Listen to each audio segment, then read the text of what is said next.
Hey, so good to see you. You too. How's it going? Good, just missing our chats. Me too. I hope I'm not calling too late. No, not at all. It's good to see you. You too. I've missed this. I have some exciting news to share. Are you ready? What if the girl you fall in love with online was never real? What if every smile, every "I miss you," every late-night video call was part of a carefully planned lie? In Benin City, some girls are hired not just for hookups, but to help young men steal millions by pretending to be someone's future wife. But one girl made a mistake. She didn't fall in love. She didn't run away. She recorded everything. And when the truth leaked, people disappeared. This is not just a story about fraud. It is a story about greed, fear, and the price of telling the truth. Benin City was a city that never truly rested. Even at midnight, laptops were open, phones were ringing, and young people were chasing fast money. In quiet apartments and rented duplexes, deals were made that would never appear on paper. This was the world of the Yahoo boys. Kelvin was one of the smartest among them, calm, confident, and always in control. To him, fraud was not crime. It was strategy. Everyone in his group had a role. Writers created fake stories, callers spoke with foreign accents, and then there were the girls. They were called hookup girls, but their real job was deeper. They appeared on video calls as loving girlfriends. They smiled, they laughed, they promised marriage, and when the victims felt safe, the money followed. Zara was one of those girls. She was 24 years old, educated, and well-spoken. She did not join because she loved the lifestyle. She joined because life had cornered her. Bills were waiting, opportunities were scarce, and this job paid fast. At first, Zara treated it like acting. She followed the script. She smiled on camera. She said the right words. But during one late-night video call, something changed. The man on the screen cried after sending money. When the call ended, Kelvin laughed. That was the moment Zara realized something dangerous. This was not just business. Quietly, without telling anyone, she pressed the record button on her phone. She believed she was protecting herself. She did not know she had just signed a contract with danger. The meeting started early. Phones were switched off. Curtains were closed. Kelvin stood in front of the room, calm but dangerous. When Kelvin spoke softly, everyone listened. That was when trouble usually followed. He explained the rules again, even though everyone already knew them. No real names, he said. No emotions. No mistakes. Each person had a clear role. The writers stayed on their laptops, typing sweet messages and sad stories. The callers practiced foreign accents. The girls were told to dress well, speak gently, and never ask questions that were not in the script. Zara listened quietly. Kelvin turned to her. "You will be the main girlfriend for the next operation," he said. "Big target. Very careful, man. One mistake and everything is ruined." Zara nodded. Her face stayed calm, but her chest felt tight. Zara appeared on the screen wearing simple, neat clothes. She smiled the way she was taught. The man on the screen smiled back. He looked lonely. He looked hopeful. Behind the camera, Kelvin watched closely. He corrected her words with hand signals. He controlled the story like a director controlling a movie. The call ended successfully. Money was sent. Everyone celebrated.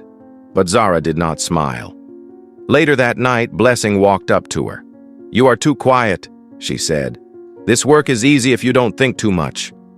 Zara forced a small smile, but inside her thoughts were loud. She went home and locked her door. Slowly, she opened her phone and replayed the recorded call. She watched herself lie with a calm face. Her hands shook. That night, Zara recorded more. Kelvin's voice, the plans, the laughter after each success. She told herself she was only keeping evidence, just in case, but deep down, she knew something had already changed. The lies were no longer just online. They were following her into real life. Day by day, Zara looked like every other young woman in the city. She dressed simply, moved quietly, and blended into the crowd. Neighbors greeted her. Shop owners smiled. Nobody knew what she did at night. But when the sun went down, Zara became someone else. She transformed into a perfect online girlfriend. Soft voice, careful words, gentle laughter. Every sentence was planned. Every emotion was controlled. The men on the screen believed her. One of them spoke about his failed marriage. Another talked about growing old alone. They trusted her with their pain. Zara listened, nodded, and said what the script told her to say. Each time money was sent, Kelvin smiled. After every call, the room changed. The sadness disappeared. Laughter filled the apartment. Drinks were opened. Jokes were made about the victims. Zara stayed quiet. Close up, Zara alone in her room. At night, she replayed the recordings. She heard Kelvin giving instructions. She heard laughter after tears. The more she listened, the heavier her heart became. She began backing up everything: audio, screenshots, messages. She hid them online under fake names. She told herself it was for safety, but safety was becoming harder to find. Kelvin started watching her. He noticed how she spoke less, how she stayed away from jokes, how she left early after meetings. One evening, he stopped her outside the apartment. "You are doing good work," he said calmly.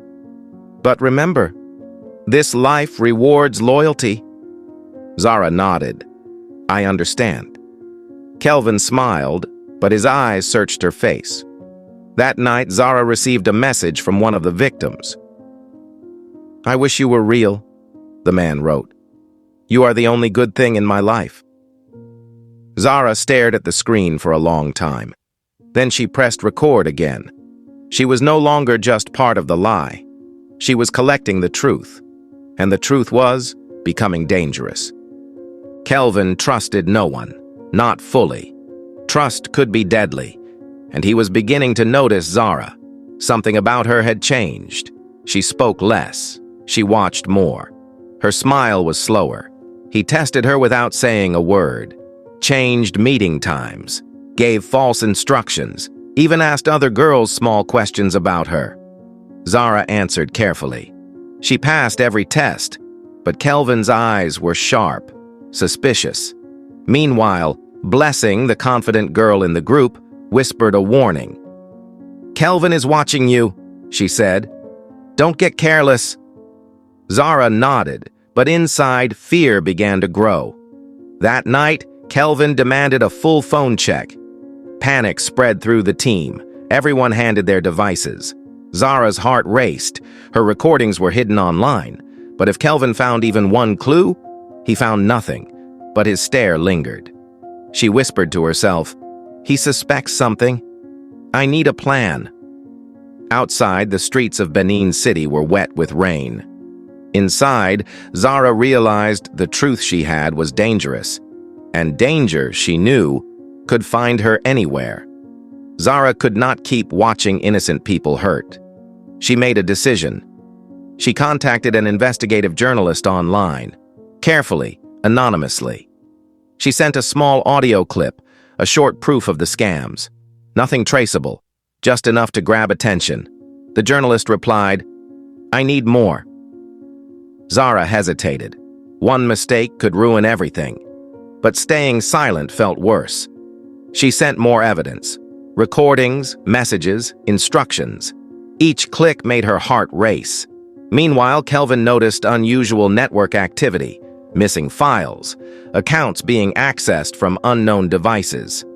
"Someone is leaking information," he shouted at the team. Panic filled the room. Accusations flew. Kelvin tightened security. Nobody left the apartment. Phones were confiscated again. Every moment felt like a trap closing in on Zara. The first news report hit the internet, a story about scam networks using fake girlfriends. It didn't mention names, but Kelvin knew someone had betrayed him, and the hunt had begun. Kelvin was furious. The leak could destroy everything. Phones were seized, accounts frozen. The team was terrified. Zara knew time was running out. Blessing confronted her privately. "What did you do?" she hissed. Zara said nothing. Her silence was stronger than words. That night she escaped, through the back gate, carrying only her essentials and her encrypted files. She did not look back. Kelvin discovered her absence within an hour. His calm smile turned cold. "Find her," he said. And so the chase began. Zara had a safe place, arranged by the journalist. She knew the next steps could be dangerous. She gave the journalist full evidence, recordings, screenshots, details of operations. Every word could destroy lives, but she had to tell the truth. Fear followed her everywhere. Every sound in the empty apartment made her jump. Every shadow could be Kelvin. Meanwhile, Kelvin's empire began collapsing. Accounts frozen, partners arrested. Fear spread through his team like fire. But Kelvin himself disappeared. Nobody knew where he was. Zara stayed quiet, watching the news. Each report was proof. Her recordings were working. The truth was moving, but danger was still close. Police raids shook the city. Apartments emptied. Young men ran. Phones were smashed. Some members of Kelvin's group turned on each other, trying to save themselves. Blessing was arrested. She cried in the police van, begging for mercy. Accounts were blocked. Evidence was traced. The empire Kelvin had built for years was crumbling in hours. Victims and criminals. Zara watched from a distance, heart racing, relief mixing with fear. Justice was coming, but slowly. She knew the final confrontation was not far away. Zara thought she was safe, but that night, her phone buzzed. Unknown number. "You think you won?" Her heart skipped a beat. A shadow appeared outside the window. Her stomach dropped. Kelvin! He had found her. Calm, dangerous, moving like he owned the night. His eyes scanned the room, cold and calculating.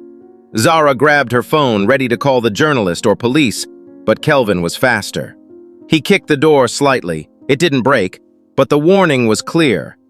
"You thought you could destroy me?" he said softly.